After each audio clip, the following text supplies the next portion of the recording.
So I am recording the lectures today. अच्छा जी, एक हमारा लेक्चर रह गया खाली, बाकी सब कुछ हम लोगों ने कवर कर लिया है। तो आज जो है हमारी लास्ट क्लास है। तो होपफुली कि आप लोगों की रिपोर्ट्स जो हैं वो सबमिट हो गई हैं। मैंने अभी सारी रिपोर्ट्स चेक नहीं की हैं, लेकिन रिपोर्ट्स के मुताबिक ही मैं आपको मार्किंग करूँगा। The quality of the report should be the same, जैसे एक पर्टिकुलर रिसर्च पेपर होता है, अगर उस तरह का आपने एब्स्ट्रैक्ट लिखा है, उस तरह की रिपोर्ट लिखी है, तो दैट वुड बी ग्रेट। अभी मैंने चेक नहीं की है, तो जैसे ही मैं चेक करता हूँ तो मैं आपको मार्किंग भी उसी हिसाब से करूँगा। फाइनल एग्ज़ाम्स का जो है मैंने आपको बता दी। फाइनल एग्ज़ाम्स का यूनिवर्सिटी ने अभी तक कुछ भी नहीं बताया कि क्या होगा, कैसे होगा, क्यों होगा, कब होगा, होगा भी या नहीं होगा। अभी तक कोई पॉलिसी नहीं आई है, तो मेरे हिसाब से तो नहीं होना चाहिए, क्योंकि जो है अभी तो टाइम भी नहीं रहा है। दूसरा जो है वो अब किस हिसाब से ग्रेडिंग की जाएगी ये भी मुझे नहीं पता है, कि यूनिवर्सिटी खुद ही ग्रेडिंग करेगी या फिर वो फैकल्टी को बोलेगी ग्रेडिंग करने का। आई हैव नो आइडिया कि what would be the policy of the university. IBA के भी ऑनलाइन हुए हैं, सीबीएम के भी ऑनलाइन हुए हैं, कीट के भी ऑनलाइन हुए हैं, क्योंकि सारी दुनिया के स्टूडेंट जो हैं वो एग्ज़ाम के वक्त मुझसे पूछ रहे होते थे तो जिन जिन लोगों के ऑनलाइन एग्ज़ाम्स हुए हैं और जिन लोगों को एग्ज़ाम में कोई मसला आ रहा होता था, तो मुझे पता चल जाता था। इतने मैसेजेस और कॉलें आती थी और पूरे बाकायदा क्वेश्चंस मुझे सेंड किए गए हैं कि काइंडली इसको सॉल्व करके भेज दें।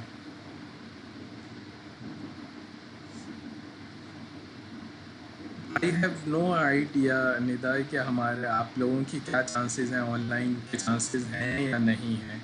मार्क्स और report for so many student has been uploaded on VLE, but marks और some student has not been uploaded यet।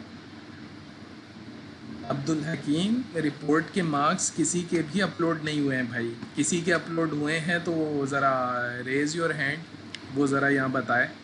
किसी एक बंदे के भी मार्क्स अपलोड नहीं हुए हैं, किसने आपको गलत खबर दे दी है? सर हमारी भी हेल्प कर दीजिएगा। मैं तो पेपर बना के दूंगा तुमको, तो मैं क्यों हेल्प करूंगा? तुम लोगों की पिछले 6 महीने से कम हेल्प की है, शर्म करो। मतलब तैयार शुदा बर्गर खाते हुए शर्म भी नहीं आती, वो भी रमज़ानों में, ऊपर से अभी भी बोल रहे हो कि हेल्प कर दीजिएगा। खैर, मैंने कभी भी हेल्प के लिए किसी को भी मना नहीं किया है, ये आप लोगों को आइडिया हो गया होगा। रात के 4 बजे 3 बजे भी अगर किसी ने कोई मैसेज किया है हेल्प के लिए, तो सबको मैंने रिप्लाई किए हैं। आप लोगों को मेरी साइड ऑफ स्टोरी पता ही नहीं है, आप लोगों को अपनी साइड ऑफ स्टोरी पता है। आप लोग जो पूछ रहे होते हो वो पता है, लेकिन मैं जिस तरह से रिप्लाई कर रहा होता हूँ ये मुझे ही पता है। मैं किस कंडीशन में, कहाँ रहते हुए, किस तरह से रिप्लाई कर रहा होता हूँ, ड्राइविंग करते हुए, किसी का वेट करते हुए, ऑपरेशन थिएटर के बाहर, हॉस्पिटल में, ये मुझे ही पता है कि मैंने आप लोगों को कैसे रिप्लाई किया है।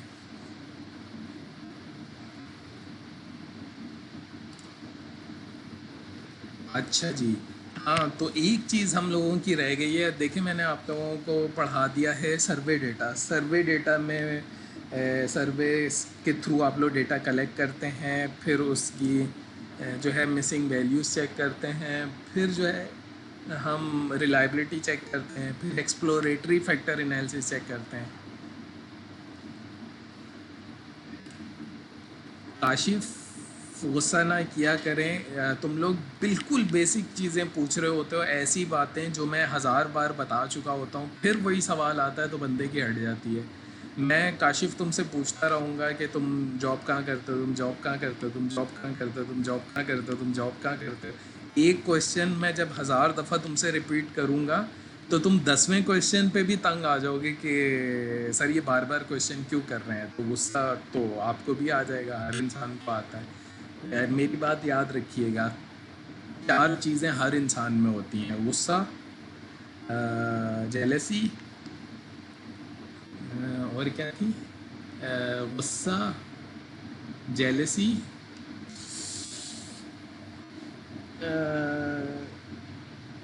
बाकी दो याद नहीं आ रही हैं मुझे। गुस्सा, जेलसी हर इंसान में होती है, तो किसी में कम होती है, किसी में ज़्यादा होती है। बाकी दो चीज़ें भी मुझे याद नहीं आ रही हैं, वो मुझे याद आती हैं तो वो मैं आपको बताता हूँ। एक तो फेस टू फेस क्लास ना हो ना, तो फिर मज़ा नहीं आता पढ़ाने में। ईगो, मेरे अंदर ईगो है। अगर मेरे अंदर ईगो होती तो मैं आपके एक भी टेक्स्ट का जवाब नहीं देता। सही, ये तो है, लेकिन सर आप लगते नहीं गुस्से वाले, बहुत हम्बल हैं वैसे आप सर। मक्खन ना लगाओ सर, हमने फर्स्ट टाइम बनाया है रिसर्च पेपर। कुछ बच्चे तो इतना इतना पढ़ के आए हुए हैं सर। हम तो फर्स्ट टाइम एमबीए कर रहे हैं, 2 इयर्स के गैप के बाद, तो कन्फ्यूजन होती है भाई। बात ये नहीं है, बात ये है कि जो चीज़ें मैं आप लोगों को बता चुका हूँ, जो मैं लेक्चर्स में बता चुका हूँ, वो लेक्चर अगली क्लास में भी रिपीट होता है, फिर उससे अगली क्लास में भी रिपीट होता है, और हर बात मैं आपको मेन ग्रुप में एक्सप्लेन कर देता हूँ। कोई क्वेश्चन करते हैं तो फिर हटती है। वो पढ़ाने में भी नहीं आता मज़ा, वो पढ़ने में भी नहीं आता मज़ा। Sir you are very supportive, thank you. मुझे इकरा में एक टीचर बता दें जो आपको इतना टाइम देता है। अभी आप लोग थीसिस करेंगे ना, फिर मैं आप लोगों से पूछूंगा, फिर जो मुझे दुआएं दोगे ना, तो तुम लोगों की सोच है कि फ्यूचर में तुम लोगों के कितना काम आएगा। एक सुपरवाइज़र ने भी आपको अगर 2 मिनट दे दिए ना, आपके किसी क्वेश्चन का रिप्लाई दे दिया, तो मेरा नाम बदल दीजिएगा। अच्छा, गुस्सा, जेलस, नफ़रत, मोहब्बत नहीं, नफ़रत और मोहब्बत नहीं थी यार। गुस्सा था, जेलसी थी, नफ़रत और मोहब्बत नहीं थी। बाकी दो चीज़ें मेरे दिमाग से निकल गई हैं, वो मेरे दिमाग में आती हैं, तो वो जब फेस टू फेस बंदा पढ़ा रहा होता है ना, फिर मज़ा आता है। खैर, उस वक्त याद आ जाती हैं, अभी याद नहीं आ रही हैं। नो डाउट आपने बहुत हेल्प की है, इतना गाइड किसी ने नहीं किया है। सिर्फ आप ही हैं जिनकी वीडियो हमें मिलती हैं। अच्छा, वो वीएलई के ऊपर भी वीडियो एक्टिवेट हो गई हैं सारे लेक्चर्स की। जिसने जो वीडियो मेरी देखनी है वीएलई पे भी देख सकता है। यूट्यूब पे तो आई कैन गारंटी कि बहुत कम लोगों ने वीडियो बना के आप लोगों को क्या कहना चाहिए, खाना बना के दिया होगा ताकि आप तनावुल फरमा लें। यस सर, आई नो दूसरे टीचर आपसे भी ज़्यादा इरिटेट हो जाएंगे अगर हम लोग इतने क्वेश्चन पूछेंगे। मिस निदा, सिर्फ आप लोग नहीं होते हैं, दूसरी क्लास के दूसरे सेक्शन के सेम स्टूडेंट सेम क्वेश्चन कर रहे होते हैं। तो मेरे पास 120 स्टूडेंट्स हैं, मेरा व्हाट्सएप इतनी जल्दी भर जाता है, और मैंने आप लोगों को 1000 बार मना किया है कि मुझे व्हाट्सएप पे नहीं रिपोर्ट भेजा करें, असाइनमेंट नहीं भेजा करें, ईमेल पे नहीं भेजा करें। फिर आप लोग ज़रूर वही रिपीटेड हरकतें करते हो। मेरी कोई इतनी हटती है कि एक बात 1000 बार क्यों बतानी पड़ती है, किस लैंग्वेज में बताऊं तो समझ आएगी। सपोर्ट वाली बात में कोई शक नहीं सर, वो हर एक के सवाल का जवाब भी आप देते हैं। एग्जैक्टली सर, आप बहुत कोऑपरेटिव हैं। चलो, मक्खन पे मक्खन लगे हैं। I must say that you are bearing us too much indeed, you are very humble teacher, way of teaching is marvellous approach to you. Sir आपकी हमेशा दुआ ने याद रखेंगे sir, I miss you sir for ever, हमेशा आपको दुआ में याद रखेंगे। हाँ, लास्ट टाइम मैं आपको बता रहा था कि फर्स्ट 30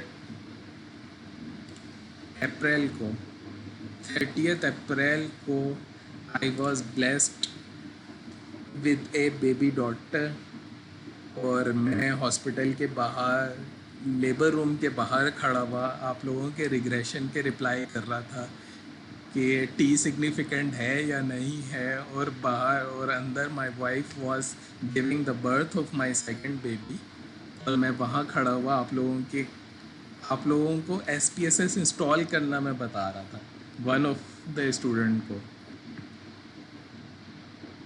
हमें कभी नहीं भेजा वर्ड की फ़ाइल, 1-2 बार से भेजे थे वो भी। अब सैयद निदा, आपने 1-2 बार भेजी हैं। अब हर 120 स्टूडेंट यही सोचता है कि मैं 1-2 बार भेज रहा हूँ तो मेरे पास इतनी फाइलें और रिप्लाई जमा हो जाते हैं। बिकॉज आपने एक बार बहुत बुरा डांट दिया था। देखो, वही एक एक बात जब रिपीट होती है ना तो बंदा इरिटेट होता है। खैर मुबारक, कांग्रेस, थैंक्स फॉर एवरीवन। चलें आज जो है हम लेक्चर स्टार्ट करते हैं। एक चीज़ रह गई थी। अच्छा, एक्सप्लोरेटरी फैक्टर एनालिसिस क्या करता है? नंबर ऑफ फैक्टर्स को रिड्यूस कर देता है। अगर अगर किसी लेक्चर्स में किसी डेटा के अंदर बहुत सारे वेरिएबल्स हों तो उनको रिड्यूस कर देता है, तो सिंप्लीफाइड कर देता है इंफॉर्मेशन को, नंबर्स ऑफ फैक्टर्स को कम कर देता है। ये ईएफए करता है, एक्सप्लोरेटरी फैक्टर एनालिसिस। एक चीज़ रह गई थी, कंफर्मेटरी फैक्टर एनालिसिस। ये जब मेरा लेक्चर शुरू होने लगा था तो फिर लॉकडाउन शुरू हो गया था। ये इतना ज़्यादा इम्पोर्टेंट होता नहीं है, लेकिन आपके थीसिस में हो सकता है आपका सुपरवाइज़र आपको कहे कि आप कंफर्मेटरी फैक्टर एनालिसिस भी लगाएं। ये कंफर्मेटरी फैक्टर एनालिसिस जो है वो मॉडल को कंफर्म करता है कि मॉडल फिट है या नहीं, आपका रिसर्च का मॉडल अच्छा है या नहीं है। तो कंफर्मेटरी फैक्टर एनालिसिस जो है ये एक चीज़ रह गई थी, ये मैं आज पढ़ाऊँगा, आपको बताऊँगा। अगर किसी ने सीखनी है तो ये थीसिस में बहुत ज़्यादा काम आएगी। आगे फ्यूचर में पीएचडी लेवल के लोगों को नहीं आती है, तो आप लोगों को मैं सिखाऊंगा। स्ट्रक्चर इक्वेशन मॉडलिंग इसको कहते हैं, एसईएम कहा जाता है। ये पूरा क्वेश्चनियर जो है वो डिज़ाइन करता है, और ये डिज़ाइन जो है वो एसपीएसएस का सॉफ्टवेयर है, एमओस के नाम से। एसपीएसएस के अंदर स्ट्रक्चर इक्वेशन मॉडलिंग की एनालिसिस नहीं होती। एमओस के अंदर एसपीएसएस का एक अलग से सॉफ्टवेयर है, मैं ओपन करके बताता हूँ। ये एक सॉफ्टवेयर है जिसको हम कहते हैं MOS, A M O S, MOS graphics के नाम से ये सॉफ्टवेयर है, जिसके अंदर हम पूरा ये डिज़ाइन करते हैं क्वेश्चन। ये आईबीएम का ये एमओस सॉफ्टवेयर है जिसके हम अंदर पूरा क्वेश्चन डिज़ाइन करते हैं। ये आपका डेटा था इस सप्लाई चेन मैनेजमेंट का, जिसमें आपके 4 वेरिएबल्स थे और 12 स्टेटमेंट्स थी। इसको मैंने पूरा डिज़ाइन करना है कंफर्मेटरी फैक्टर एनालिसिस के लिए। तो किस तरह से डिज़ाइन करूँगा? Thank you so much Kashif. ये तो छोड़ें, अल्फ़ा से भी पता चल जाता है ना, क्रॉनबैक अल्फ़ा से भी पता चल जाता है। नहीं, क्रॉनबैक अल्फ़ा से जो है रिलायबिलिटी पता चलती है डेटा की, डेटा रिलायबल है या नहीं है। मॉडल फिट नहीं पता चलता। मॉडल फिट क्या होता है कि आपने जो वेरिएबल चूज़ किए हैं वो फिट हैं या नहीं है, वो मॉडल फिट है या नहीं है। आपका मॉडल क्या था कि आपका एक डिपेंडेंट वेरिएबल था। डिपेंडेंट वेरिएबल क्या था? Organisation performance. इंडिपेंडेंट वेरिएबल्स क्या थे आपके? ऑर्गेनाइजेशन परफॉर्मेंस डिपेंडेंट वेरिएबल था, ग्रीन लॉजिस्टिक, रिवर्स लॉजिस्टिक और रिसाइकलिंग, ये 3 आपके इंडिपेंडेंट वेरिएबल्स थे। इस तरह से एचआर की उसमें भी 3 या 4 इंडिपेंडेंट वेरिएबल्स थे और एक डिपेंडेंट वेरिएबल था। इसको मुझे कंफर्मेटरी फैक्टर एनालिसिस में अप्लाई करना है, तो मैं एमओस अप्लाई करूँगा। एमओस ओपन करेंगे तो ये इस तरह से एक स्क्रीन ओपन हो जाएगी। इसके अंदर मैं चारों वेरिएबल जो हैं वो ड्रॉ करूँगा, क्वेश्चन ये पूरा ड्रॉ करूँगा। पहला वेरिएबल मेरा क्या था? ग्रीन लॉजिस्टिक का। उसके कितने क्वेश्चंस थे? 3 क्वेश्चंस थे। तो मैं ये 1 2 3, ये 3 क्वेश्चन ये मेरे बन गए। दूसरा वेरिएबल, इसके ऊपर मैं डबल क्लिक करूँगा, इसको नाम दूंगा ऑर्गेनाइजेशन अंडरस्कोर परफॉर्मेंस।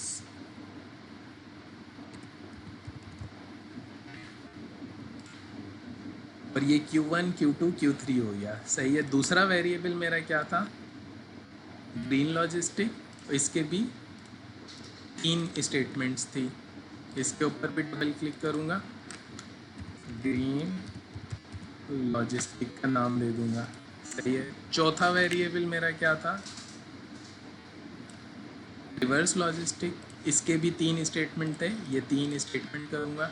ये स्टेटमेंट डालने के लिए ये लेटेंट वेरिएबल का जो ऑप्शन है, लेटेंट वेरिएबल 1 2 3 दफ़ा क्लिक करेंगे ये 3 वेरिएबल बन जाएंगे। मेन वेरिएबल जो है अनऑब्जर्व वेरिएबल, वो इस तरह से ड्रॉ होते हैं। इसके ऊपर डबल क्लिक करूँगा, ये रिवर्स लॉजिस्टिक। चौथा वेरिएबल क्या था? ये मेन वेरिएबल, इससे ड्रॉ करूँगा। चौथा वेरिएबल मेरा था, चौथा वेरिएबल कौन सा था? रिसाइकलिंग। इसके कितने स्टेटमेंट थी? इसकी भी 3 स्टेटमेंट थी, तो ये 3 स्टेटमेंट आ गए। इसका भी मैं डबल क्लिक करूँगा रिसाइकिल के नाम से। सही है, ये मेरे पास पूरा क्वेश्चन डेवलप हो गया। 4 वेरिएबल जिसमें 3 इंडिपेंडेंट वेरिएबल हैं, 1 डिपेंडेंट वेरिएबल है। अब ये एक ऑप्शन है जिसमें सेलेक्ट डेटा फाइल आती है। सेलेक्ट डेटा फाइल का मतलब है जो हमारा SPSS में ये डेटा है, ये जो आपका सप्लाई चेन का डेटा था, ये मैं एमओस के अंदर इस फाइल को मैं सेव एज करूँगा। ये SCM डेटा के नाम से ये फ़ाइल सेव हुई भी है। सही है, सेव एज करूँगा। फिर मैं एमओस में जाके ये वाला ऑप्शन है select data file. Select data file के ऊपर क्लिक करूँगा तो ये पूछेगा कि फ़ाइल कौन सी इंपोर्ट करनी है, फ़ाइल का नाम बताएं। मैं फ़ाइल का नाम जो है इस तरह से इंपोर्ट कर दूँगा। ये यहाँ पे ये जो SCM का डेटा है, ये वाला फ़ाइल, ये फ़ाइल मेरी जो है इंपोर्ट हो गई। इसको व्यू करना है तो व्यू करूँगा तो ये SPSS की ये डेटा फाइल ओपन हो जाएगी। ओके करूँगा, अब मेरे पास फ़ाइल जो है वो इंपोर्ट होके आ गई है। यहाँ पे व्यू में जाऊँगा और मैं देखूँगा वेरिएबल्स इन डेटा सेट, कि मेरे डेटा सेट में वेरिएबल्स हैं कितने। ये मेरे पास पूरा क्वेश्चन है, पूरा डेटा सेट यहाँ पे ओपन होकर आ गया। अब मैं हर Q1 को, ये जो ऑर्गेनाइजेशन परफॉर्मेंस का Q1 था, ऑर्गेनाइजेशन परफॉर्मेंस का शायद 10 या 12 थे, 10, 11 और 12 क्वेश्चन जो थे वो ऑर्गेनाइजेशन परफॉर्मेंस के थे। ग्रीन लॉजिस्टिक के 1, 2, 3 थे। तो ग्रीन लॉजिस्टिक का question number 1, question number 2, question number 3 green logistic का। रिवर्स लॉजिस्टिक के थे वो 4 से लेके 6 तक थे, 4, 5, 6। सही है। रिसाइकलिंग के थे 7 से लेके 9 तक, 7, 8, 9। ये मेरे पास पूरा क्वेश्चन जो है ड्रॉ हो गया। ये जो छोटे गोल हैं ये सारी जो है एरर टर्म है, तो इसको मैं दे दूंगा E1 का नाम दूंगा, इसको मैं E1, E2 दे दूंगा। बाकी जितने भी हैं वो प्लगइन्स में जाके ये नेम अनऑब्जर्व वेरिएबल करूँगा तो ऑटोमेटिकली सबकी एरर टर्म ऑटोमेटिक आ जाएंगी, मुझे लिखने की ज़रूरत नहीं पड़ेगी। ये देखें E3, E4, E5, E6 सबकी जो है एरर टर्म आ गई हैं। ये मेरे पास पूरा क्वेश्चन डिज़ाइन होकर आ गया है। अच्छा, अब ये क्रॉस कोरिलेशन होती है, ड्रॉ कोवेरिएंसेस होते हैं कि हर वेरिएबल जो है दूसरे वेरिएबल के साथ कोरिलेट करेगा। तो ऑर्गेनाइजेशन परफॉर्मेंस ग्रीन लॉजिस्टिक के साथ कोरिलेट करेगा, फिर ऑर्गेनाइजेशन परफॉर्मेंस रिसाइकलिंग के साथ, फिर ऑर्गेनाइजेशन परफॉर्मेंस रिवर्स लॉजिस्टिक के साथ। इन तीनों के साथ हुआ। फिर ग्रीन लॉजिस्टिक ऑर्गेनाइजेशन परफॉर्मेंस के साथ कनेक्ट होगा जो कि ऑलरेडी कनेक्टेड है। ग्रीन लॉजिस्टिक रिसाइकिल के साथ कनेक्ट नहीं था, ये इसके साथ कनेक्ट होगा। ग्रीन लॉजिस्टिक फिर रिवर्स लॉजिस्टिक के साथ कनेक्टेड नहीं था, ये कनेक्ट हो जाएगा। फिर रिसाइकलिंग ग्रीन लॉजिस्टिक के साथ कनेक्टेड है, इसके साथ भी कनेक्टेड है, रिवर्स लॉजिस्टिक के साथ कनेक्ट नहीं है। ये सारे वेरिएबल जो हैं हर वेरिएबल दूसरे वेरिएबल के साथ कनेक्ट हो गया है।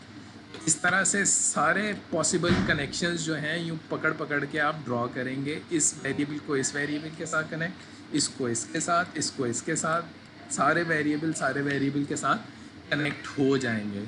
जब सारे वेरिएबल्स कनेक्ट हो गए तो इट मीन्स के ये कोवेरिएंसेस इनके डेवलप हो गए हैं। अब मुझे एनालिसिस कौन कौन से लगाने हैं, यहाँ पे ये एनालिसिस प्रॉपर्टीज़ का ऑप्शन आ रहा है, ये वाले आइकन पे क्लिक करूँगा तो ये सारी एनालिसिस मेरे पास ओपन होकर आ जाएंगी। एस्टिमेट मैक्सिमम लाइकलीहुड है, न्यूमेरिकल वैल्यूज़ हैं, बायस, आउटपुट में स्टैंडर्डाइज एस्टिमेशन, मॉडिफिकेशन इंडाइसिस, ये बहुत ज़्यादा इंपॉर्टेंट है। Modification indices, covariance estimate, correlation estimates, तो ये 4 चीज़ें जो हैं ये बहुत ज़्यादा इंपॉर्टेंट है जो आपको बताएंगी कि आपका मॉडल फिट है कि या फिर मॉडल फिट नहीं है।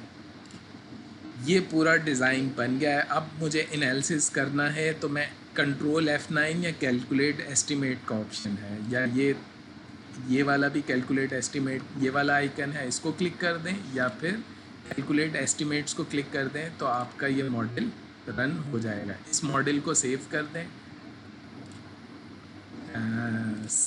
यहाँ पे SCM एमओस के नाम से मैं ये फाइल सेव कर देता हूँ।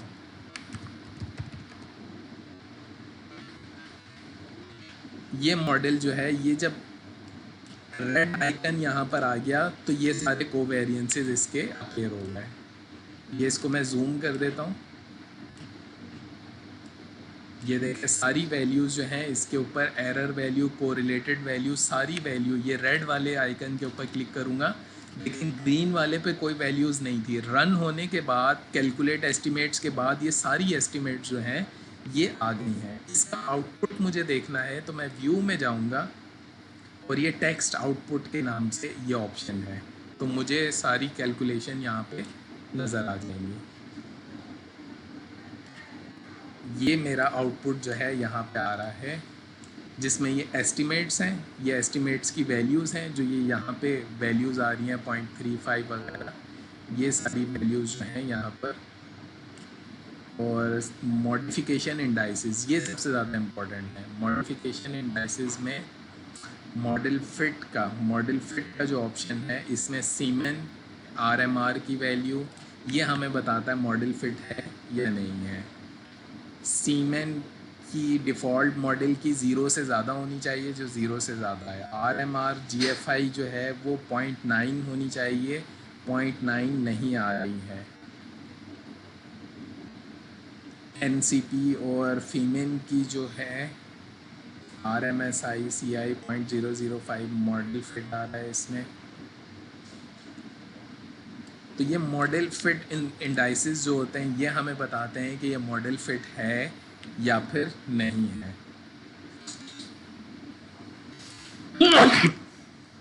अच्छा, इसकी आउटपुट हमें कैसे पता चलती है? ये एमओस आउटपुट के टेबल हैं। ये फाइल मैं आप लोगों से शेयर कर दूंगा, जो मुझे मॉडल की समरी बता रहे होंगे। और नीचे जाएंगे तो ये हर मॉडल का वैल्यू बताएगा।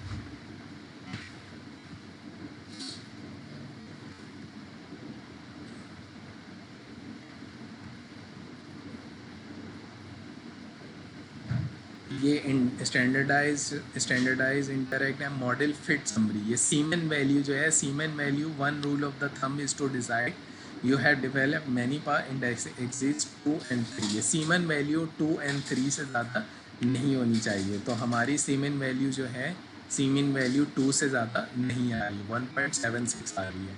तो इट मीन्स कि ये मॉडल जो है फिट है। RMR और GFI जो है वो 0.9 से अबव आनी, smaller is better, this should exceed 0.9 for good model. तो GFI जो है 0.9 से अबव होनी चाहिए। हमारी जो है GFI की वैल्यू 0.9 से अबव नहीं आ रही है, तो मॉडल फिट नहीं आ रहा है हमारा। और वैल्यूज़ पढ़ते हैं क्या होना चाहिए। अच्छा, NFI वैल्यू भी है 0.9 से ज़्यादा होनी चाहिए। हमारी NFI वैल्यू देखते हैं। NFI वैल्यू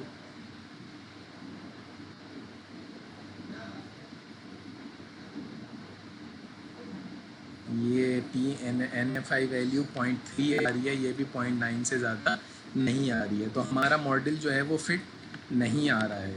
तो बेसिकली ये मॉडल फिट के लिए चेक किया जाता है। तो बाज़ लोगों का मॉडल फिट आ जाता है, चूँकि हमारा डेटा इतना ज़्यादा अच्छा नहीं है, इस वजह से मॉडल फिट नहीं आ रहा है। तो वैल्यूज़ जो हैं वो इतनी ज़्यादा अच्छी नहीं आ रही हैं। तो ये पूरा हमारा एनालिसिस हो गया है। इसको मैं सेव एज़ करके एज ए JPG भी सेव एज कर सकता हूँ। इस फाइल को मैं कैसे करूँगा, एक्सपोर्ट कैसे करते थे यार।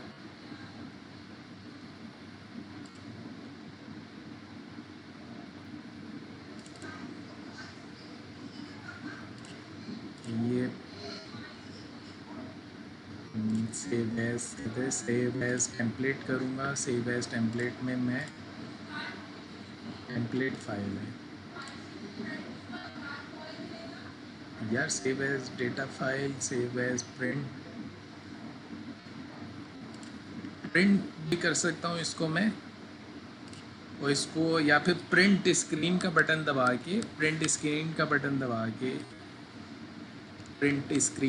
दबा के इसको फोटोशॉप में एज ए पिक्चर बना के इसको अपने रिसर्च पेपर में प्रेजेंट कर सकता हूँ। फोटोशॉप में या अपने पेंट के अंदर भी आप इसको सेव एज पिक्चर कर सकते हैं। जो पेंट होता है, माइक्रोसॉफ्ट का पेंट जो सॉफ्टवेयर है, इसके अंदर आप न्यू फाइल में पेस्ट कर सकते हैं। ये पेस्ट का ऑप्शन बटन दबा देंगे तो ये आपकी फाइल जो है पेस्ट हो जाएगी। इसको एज ए सेव एज करके जेपीजी आप इसको सेव एज पिक्चर कर सकते हैं। एससीएम मॉडल डेस्कटॉप पे आप सेव कर, इसको आप क्रॉप कर दीजिएगा। ये इतनी साइज़ जो है वो क्रॉप कर दीजिएगा। बाकी सब जो है वो, हाँ, आप इस फाइल को जो है सेव एज कर दीजिएगा ऐसी, और इस पूरी फाइल को जो है अपनी रिपोर्ट में प्रेजेंट कर सकते हैं। और अपने ये मॉडल फिट इंडाइसिस जितने भी आ रहे हैं, आउटपुट यहाँ पे व्यू आउटपुट, ये मॉडल फिट इंडाइसिस, ये जो है सीमेन का मॉडल जो है, ये पूरा कॉपी करके आप अपनी वर्ड फाइल में पेस्ट करके इंटरप्रेट कर सकते हैं। खैर ये बहुत एडवांस लेवल का है, आप लोगों को मैंने ज़रूरी नहीं समझा था समझाना, क्योंकि ये बड़े एडवांस लेवल का एनालिसिस है। ये आज की पूरी क्लास है। स्ट्रक्चर इक्वेशन मॉडलिंग भी इसको कहते हैं। पूरा मॉडल जो होता है वो हमें ड्रॉ करना पड़ता है। पूरा मॉडल जो है इस तरह से ड्रॉ करना पड़ता है, उसके कोवेरिएंसेस ड्रॉ करके, पूरा क्वेश्चनेयर ड्रॉ करके उसको फिर रन करना पड़ता है और फिर देखना पड़ता है कि मॉडल फिट है या नहीं है। तो मुझे तो काफ़ी ज़्यादा प्रैक्टिस है, इस वजह से मैंने बहुत जल्दी जल्दी कर लिया। आप लोगों से जो पिछली क्लासेस थी उन लोगों को मैंने सिखाया था क्लास के अंदर, और 5 मार्क्स जो है वो एक्स्ट्रा नहीं, 2 मार्क्स उन लोगों को एक्स्ट्रा दिए थे जिन लोगों ने ये एमओस का मॉडल अप्लाई किया था अपने क्वेश्चनेयर के ऊपर। तो बहुत सारे लोगों ने सीखा था उसके अंदर, जो सीखने वाले थे। आप लोगों ने भी सीखना है तो आप इसको सीख सकते हैं। मैं दोबारा डिज़ाइन करके बता सकता हूँ पूरा का पूरा क्वेश्चनेयर। इस वाले ऑप्शन से मेन वेरिएबल बनते हैं। ये ड्रॉ अनऑब्जर्व वेरिएबल, मेरे 4 अनऑब्जर्व वेरिएबल हैं, 1 2 3 और ये 4। सही है। हर वेरिएबल की 3 स्टेटमेंट्स थी, इसकी भी 3, इसकी भी 3। मैं 3 दफ़ा क्लिक करूँगा तो ये 3 वेरिएबल्स बन जाएंगे। अच्छा, इनको मुझे रोटेट करना है तो मैं ये सेलेक्ट ऑल करूँगा। सेलेक्ट ऑल किया, ये रोटेट का ऑप्शन है, ये रोटेट का ऑप्शन है, तो ये इस तरह से रोटेट भी हो जाएंगे। सही है, रोटेट भी कर सकते हैं। ये मूव का ऑप्शन है, सबको मूव करना है तो इस सबको मूव करें, किसी एक को मूव करना है तो किसी एक को पकड़ के ये मूव कर सकते हैं, इस तरह से यूँ मूव कर सकते हैं। तो ये जो ट्रक का ऑप्शन है ये मूव करने का ऑप्शन है। सही है। अब इसमें मैं डेटा को फिर इंपोर्ट करूँगा, यहाँ डेटा इंपोर्ट करूँगा, यहाँ फाइल नेम सेलेक्ट करूँगा, जो मेरी जो SPSS की फ़ाइल होगी, इसको मैं सेलेक्ट करूँगा, ओके करूँगा, तो मेरे पास सारा ये व्यू करके वेरिएबल्स इन डेटा सेट में जाऊँगा तो मेरे पास सारे डेटा सेट्स में सारे वेरिएबल्स यहाँ पर आ जाएंगे। Q1 को मैं Q1 में डालूँगा, Q2 अज़ान हो रही है, अज़ान के बाद मैं दोबारा से एक्सप्लेन करूँगा। इस तरह से मैं सारे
ये इस तरह से मैंने E1 E2 E3 सबके नाम दे दिए, ग्रीन लॉजिस्टिक पे लिख दिया।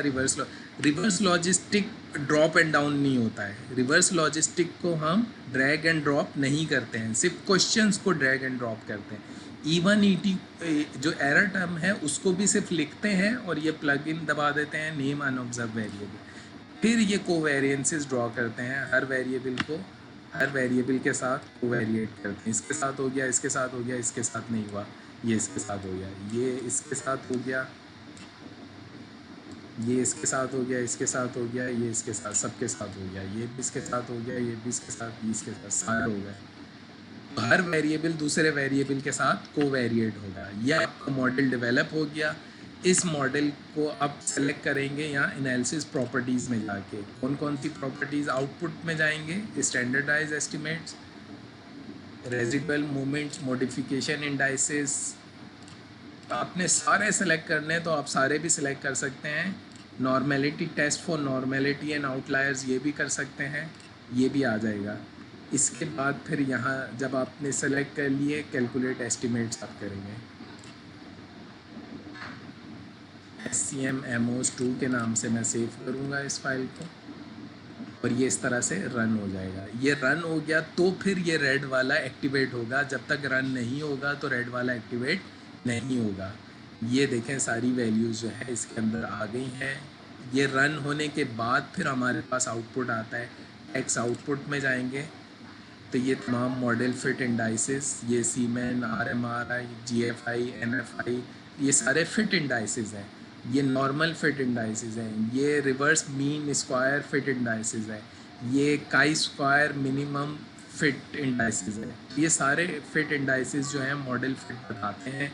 मॉडिफिकेशन इंडाइसेस हैं, ये सारे मॉडिफिकेशन, ये एस्टिमेट्स हैं, ये सब एस्टिमेट्स बता रहे हैं और टेबल बता रहे हैं।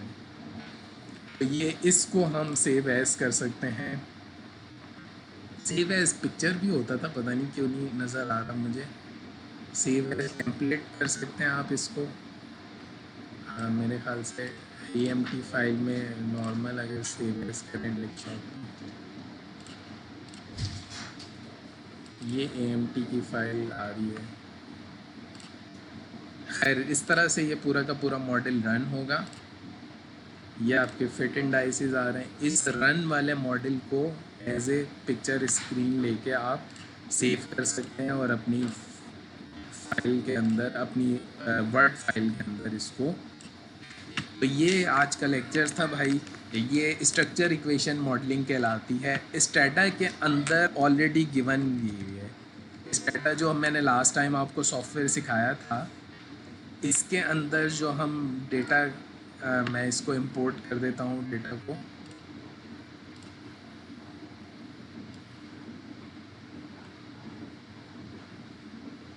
ये आपका डेटा है, ये यहाँ पे मैं पेस्ट करता हूँ।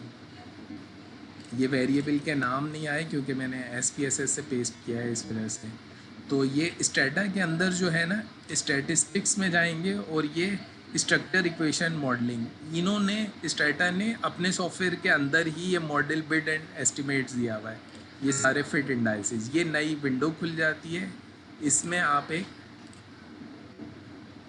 Latent variable, measured variable, V1, V2, V3, ये इस तरह से ये एक वेरिएबल खुल गया। इस तरह से दूसरा वेरिएबल बनाएंगे जिसको हम ग्रीन लॉजिस्टिक का नाम दे दें, ग्रीन लॉजिस्टिक।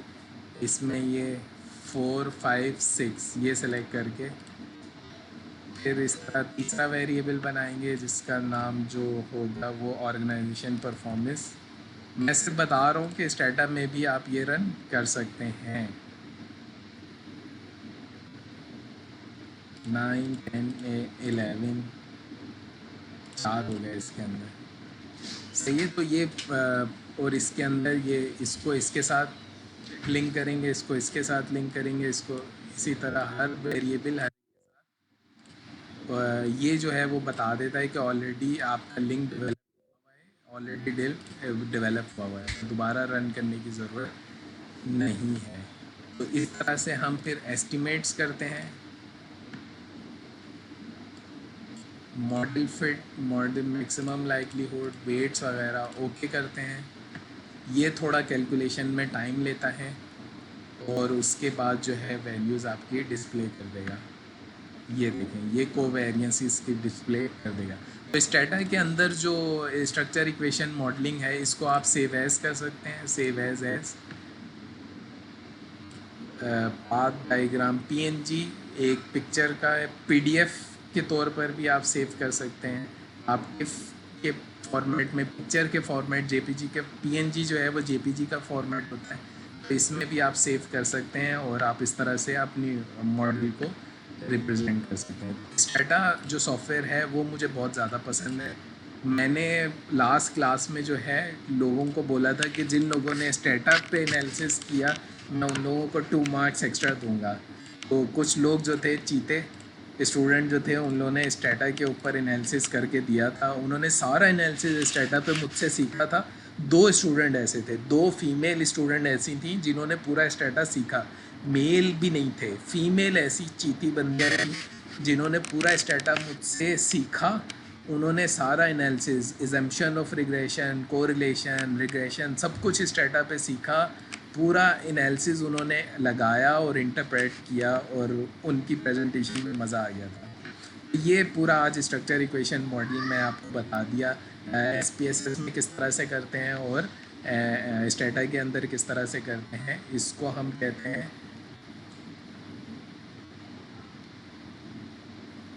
QRM में स्टेटा, एमओस वगैरह। नेक्स्ट जो है वो कोर्स मेरा पढ़ाने का मूड नहीं है। आप लोग बहुत तंग करते हैं, मेरी ज़िंदगी बहुत अजाब बन जाती है। मेरी हंसता बसता ख़ानदान जो है वो उजड़ते उजड़ते बच चुका है बहुत दफ़ा। तो नेक्स्ट क्लास जो है मेरा पढ़ाने का मूड नहीं है, तो मैं जो हूँ ना समर में पढ़ाऊँगा ना उसे हो सकता है नेक्स्ट क्लास में पढ़ाऊँगा। बस दुआओं में याद रखिएगा। मेरा जो है पीएचडी जल्द से जल्द हो जाए। पीएचडी का एनालिसिस भी मेरा चल रहा है, तो मेरा टाइम सीरीज़ एनालिसिस चल रहा है पीएचडी का, जिसके अंदर मैं स्टेशनैरिटी और वॉर वगैरह जो स्टैटिस्टिक्स में ये जो टाइम सीरीज़ एनालिसिस है, ये आर्च, आर्मा और ये सब एनालिसिस जो है ये मेरे चल रहे हैं आजकल। ये ऑगमेंटेड डिगी, फुलर, फिलिप पेरॉन टेस्ट, ये सारे time series analysis, post estimation, ये मेरे एनालिसिस चल रहे हैं। तो दुआ कीजिएगा कि मेरे पीएचडी का जो है वो जल्द से जल्द निकल जाए, ताकि जो है मैं फिर अच्छे तरीके से आप लोगों को टाइम दे सकूँगा। डिग्री मिलने के बाद इंशाल्लाह मैं पढ़ाना शुरू करूँगा, अगर मुझे किसी अच्छी यूनिवर्सिटी से अच्छी ऑफर आती है। सब आप जब पढ़ाएंगे बता दीजिएगा, हम लोग उसी वक्त लेंगे नेक्स्ट क्यूआरएम का सेकंड कोर्स। नेक्स्ट में आपको कोई भी नहीं पढ़ाएगा। ये एससीएम, ये जो है कंफर्मेटिव फैक्टर एनालिसिस, आपका इसी कोर्स में है। आगे आपको एमएस पीएचडी में पढ़ने को अगर मिल गया तो पढ़ने को मिल जाएगा, अदरवाइज़ एमबीए में आपको शायद कोई भी ना पढ़ाए। तो इतना जो था क्यूआरएम का सारा कोर्स था। आपको कामयाब करे, आमीन। थैंक यू फॉर रिमेम्बरिंग मी। मुझे दुआओं में याद रखिएगा। और एक मैं आप लोगों को एक लाइफ हैक बता देता हूँ। अगर आप लोगों ने सारी ज़िंदगी खुश रहना है, अल्लाह से कोई भी दुआ मांगनी है, तो याद रखिएगा, आपको अल्लाह से कोई भी दुआ कबूल करवानी है, कोई भी दुआ, मेरा आजमाया हुआ फार्मूला है जो मैं आप लोगों को बता रहा हूँ इस वक्त। अगर फ़ेस टू फेस क्लास होती तो मैं ज़्यादा अच्छे तरीके से समझा चुका, क्योंकि मेरी लाइफ में भी बड़े बुरे पैचेस आ चुके हैं जिनको मैंने बड़ी मुश्किलों से सफ़र किया। लेकिन जब बुरे पैच आते हैं तो आप अल्लाह की तरफ देखते हैं, अल्लाह से दुआएं मांगते हैं। तो मेरा जो आजमाया वाला फार्मूला है, देखें अल्लाह को किसी ने नहीं देखा है, लेकिन आप प्रॉफिट मोहम्मद सल्लल्लाहु अलैहि वसल्लम को डिनाई नहीं कर सकते। वो इंसान थे, हिस्ट्री लिखी जा चुकी है, वो इंसान बन के आ चुके हैं, आप उसको डिनाई नहीं कर सकते। आप अल्लाह को डिनाई कर सकते हो, आप प्रॉफिट को डिनाई नहीं कर सकते। तो अगर कोई भी चीज़ आपको मांगनी हो तो रात के 2 बजे सो के उठ के, 3 बजे सो के उठ के 2 रकत तहज्जुद पढ़ के आप अल्लाह से जो दुआ मांगेंगे वो आपकी ज़रूर कबूल होगी। दुआएं कबूल होने का कोई भी टाइम नहीं होता है, ये याद रखिएगा कि कबूल होने का कोई भी टाइम नहीं होता है। जो भी आप दुआ अल्लाह से करते हैं वो सेव हो जाती हैं, वो आपके अकाउंट में सेव हो जाती हैं, तो अल्लाह उसको कभी ना कभी ज़रूर सुनता है। याद रखिएगा वो वक्त ऐसा होता है जब अल्लाह शरीक से भी ज़्यादा करीब होता है, and you will feel that. दो आंसू बहाने के बाद अल्लाह से आप जो दुआ मांगेंगे, मैं कह रहा हूँ जो भी दुआ, आपने फ़िरारी की दुआ मांगनी है तो आपको फ़िरारी नसीब हो जाएगी, लेकिन फ़ौरन नसीब नहीं होगी, आपको वेट करना पड़ेगा दुआ कबूल होने का। याद रखिएगा सब्र करना पड़ेगा, सब्र सबसे बड़ी। हाँ, तीसरी जो थी वो बेसब्री थी। जो चार चीज़ें जो होती हैं, एग्रेशन, जेलसी, बेसब्री, ये तीन चीज़ें तो याद आ गई, चौथी चीज़ मुझे याद नहीं आ रही। चौथी चीज़ भी शायद लालच थी या कुछ इस तरह की थी। ये सारी चीज़ों में मौजूद होती है। तो आप अल्लाह से उस वक्त जो भी दुआ मांगेंगी वो ज़रूर कबूल होगी। याद रखिएगा मेरी बात, ये मैंने 3 दफ़ा आजमाया है फार्मूला। ज़रूरी नहीं है इसके लिए 5 वक्त का नमाजी होना। उस वक्त अल्लाह इतनी करीब होता है आपके, और आप 2 रकत तहज्जुद पढ़ के अल्लाह से जो दुआएं मांगते हैं वो ज़रूर पूरी होती है। लेकिन याद रखिएगा कि अल्लाह दुआ कबूल करेगा आपकी, लेकिन कब कबूल करेगा टाइम नहीं दिया हुआ, सब्र करना पड़ेगा आपके लिए। मेरी जॉब नहीं थी, मैंने जॉब के लिए बड़े धक्के खाए, बिल आखिर मैंने फिर ये फार्मूला आजमाया तो मेरी 2 हफ्ते के अंदर अंदर इंटरव्यू की कॉल आई। कहाँ से आई मुझे ख़ुद नहीं पता कहाँ से आई, और मेरी जॉब लग गई। और अल्लाह का शुक्र है उस वक्त से आज तक जो है बहुत अच्छी जगह पे जॉब लगी हुई है। तो ये अल्लाह जो है उस वक्त आपके इतनी करीब होता है और आपकी दुआ को ज़रूर सुनता है। याद रखिएगा पूरी दुनिया जो है उस वक्त सो रही होती है। उस वक्त अगर आप अल्लाह के लिए उठ के अल्लाह से दुआएं मांगते हैं और अल्लाह को ब्लैकमेल करते हैं कि या अल्लाह मैं तेरे लिए उठाऊं, मैं तुझसे दुआ मांगने के लिए उठाऊं, सारी दुनिया इस वक्त सो रही है, मैं तुझसे दुआ मांगता हूँ, तू शरक से भी ज़्यादा करीब है, तो तू मेरी नहीं सुनेगा तो कौन सुनेगा? कोई यूएस से या रशिया तो दुआएं पूरी नहीं करता ना, हमारी हमारी दुआएं तो अल्लाह ही पूरी करता है। तो जिन लोगों के भी मज़हब में जो भी खुदा हैं, आप खुदा से जो भी मांगेंगे वो उस वक्त अल्लाह ज़रूर पूरी करेगा।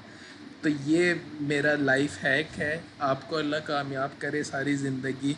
आपको जो जॉब मांगनी हो, जो लड़की मांगनी हो, जो शरीक हयात मांगनी हो, जो लड़का मांगना हो, जो दोस्ती मांगनी हो, जो मांगना हो, लेकिन जायज़ ही कीजिएगा शादी, नाजायज़ दुआएं नहीं कीजिएगा।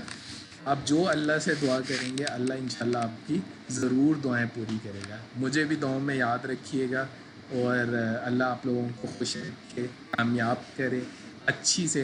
ये जितनी चीज़ें मैंने आपको पढ़ाई हैं ये सारी ज़िंदगी आपके काम आएंगी। आप लोगों का ये डेटा जितना भी आप लोगों का काम किया हुआ है ये हमेशा आप अपने पास सेव रखिएगा। ये आगे जाके ना सिर्फ एमबीए में, अगर आपका आगे पढ़ने का एमएस का पीएचडी का मूड हुआ तो आपको मेरी सारी ये बातें याद आया करेंगी। एमबीए में भी आगे आपके थीसिस, थीसिस तो आपका अब उल्टे हाथ का काम है, क्योंकि यही रिपोर्ट आपको थीसिस में लिखनी होंगी, थोड़े एडवांस लेवल पे थोड़ी डिटेल में लिखनी होंगी, लेकिन लिखनी सारी यही चीज़ें होंगी। तो अटेंडेंस दे दीजिएगा। 40 पार्टिसिपेंट हैं, बड़े कम पार्टिसिपेंट हैं आज। जाजिब हसन, आयशा जब्बार, अली अज़हर, इमरान मेहंदी, अली अज़हर, अरीबा मसरूर, आसिया अहमद, असरा जुनेद, अतिया नईम, बेनेटा जावेद, बिलाल असलम, हिना मुनव्वर, इमराना नकवी।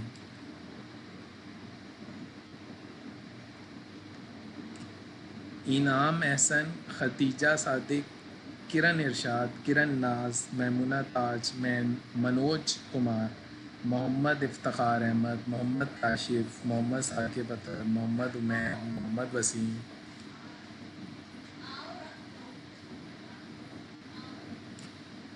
अब्दुल हकीम, नवीद इकबाल, नवाज़ अशरफ, नूरुल हिरा, सहर महमूद, सज्जाद खान, सहरिश, शब्बीर आलम, सैयद नबील हसन, सैयदा निदा, सैयदा सानिया जहरा,